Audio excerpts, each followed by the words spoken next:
here's the issue with these guys, okay?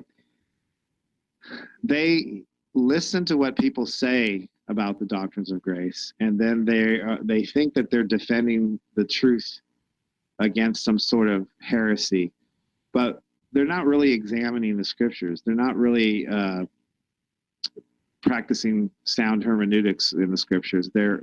And you look at them and they isolate verses out of context. They do lots of things, right? But the problem is, at the end of the day, if you examine Arminianism, which I have for many years, at the end of the day, they spend all their energy and time defending man's freedoms, not God's. How in the world can you call my faith and theology satanic when mine defends God's freedom, gives God the right to do what he wants to do, gives him all the power, all the glory, all the might, makes him the author of salvation, the one who reigns over Satan and evil, the one who never breaks a promise, is perfect, and accomplishes all his desire. How's that satanic?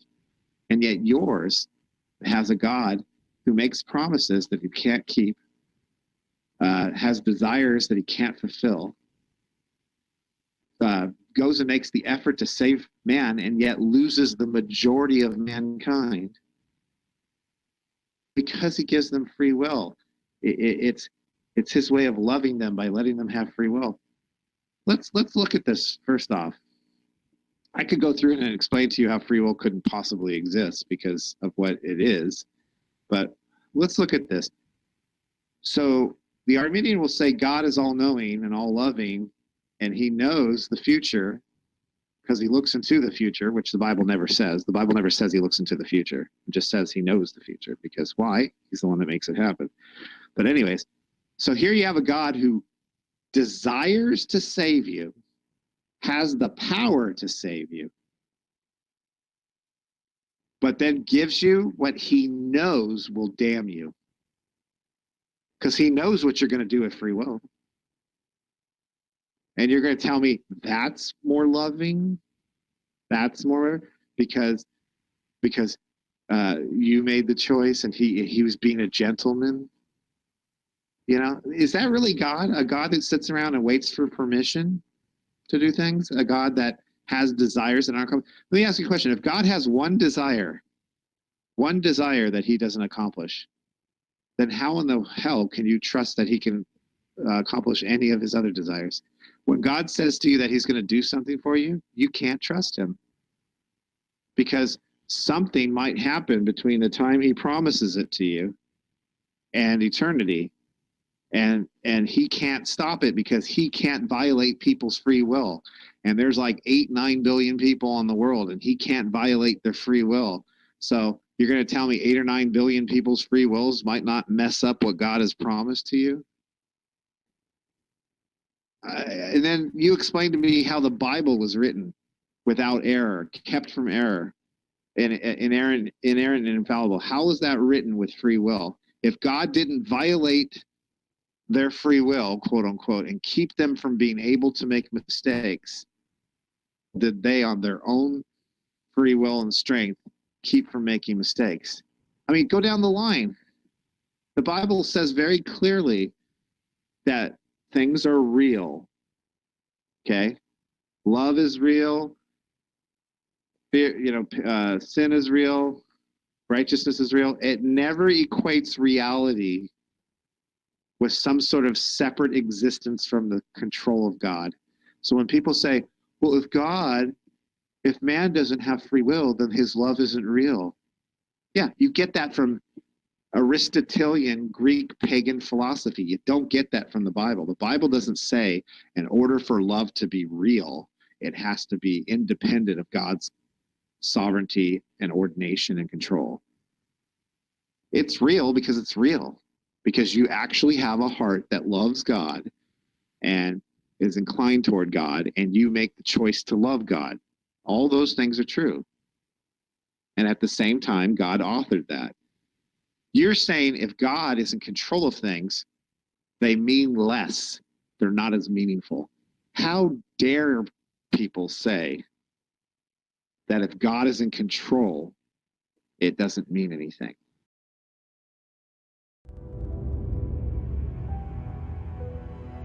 Is God sovereign? Yes. But he has still, in his sovereignty, given man the ability and the freedom to choose. And I will be explaining just how that works.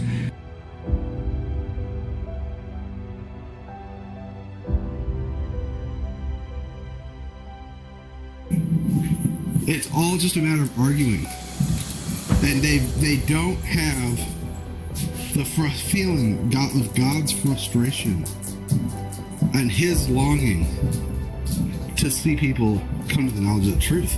Then you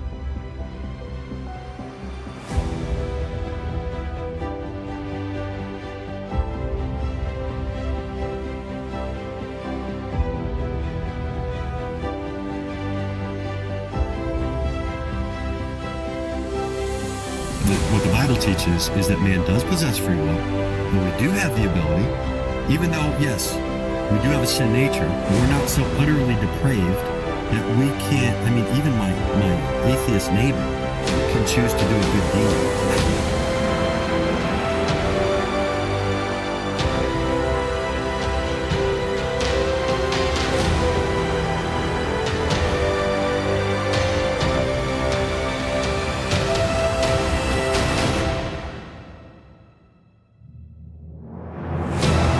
He's not saved because if he believed on Christ like all true believers, there would have been free will which he rejects.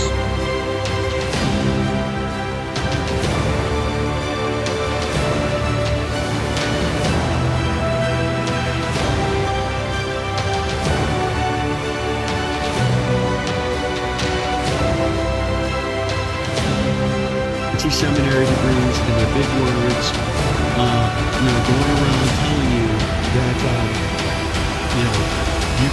you can't be saved, that salvation is 100% the work of God.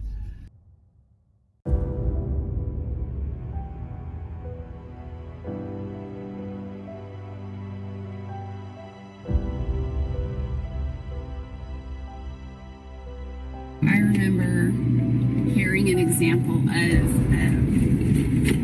like a parade. Like if you've ever been to watch a parade, we went and with our kids and our grandkids, we went and saw, like, for example, the 4th of July parade this last summer, and we could only see so much. We went and chose a place to stand there side the road, and as the parade went by, we would see each part as it went by, and we were limited to seeing only that part. But say if someone was covering it, like getting pictures for the news or getting video for the news from a drone or from a helicopter or something, they could see both the beginning of the parade line and the very end of the parade line. And God, think how much higher God is and how much bigger than a helicopter or a drone, a video drone or something like that.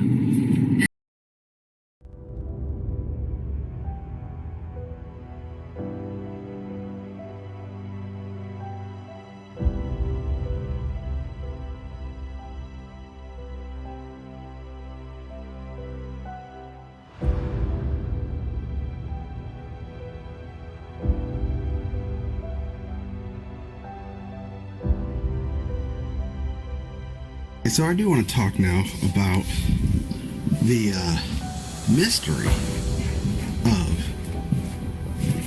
believing the gospel, because it is mysterious why people believe the gospel and why.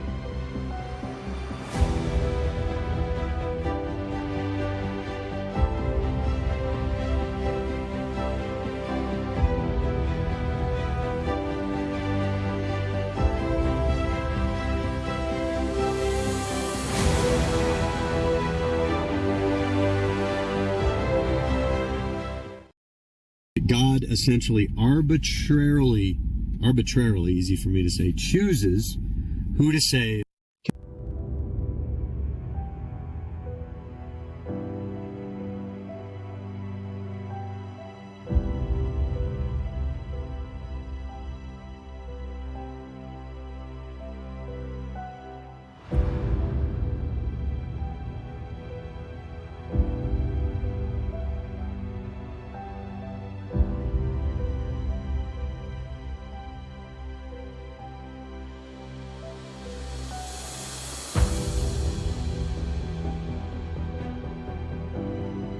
And he does not choose people unto salvation.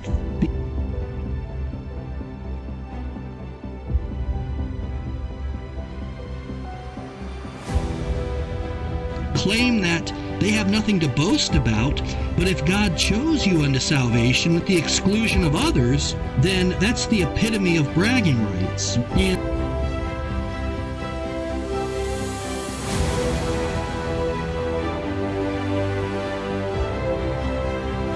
I admitted that God enables us in that one conversation with the guy. He said, yeah, but that word there is drag in the Greek. And I looked it up. It's like, yeah, but it's not always dragging things that are opposed to you, that are fighting to go the other direction. Sometimes you're just dragging a bucket of fish.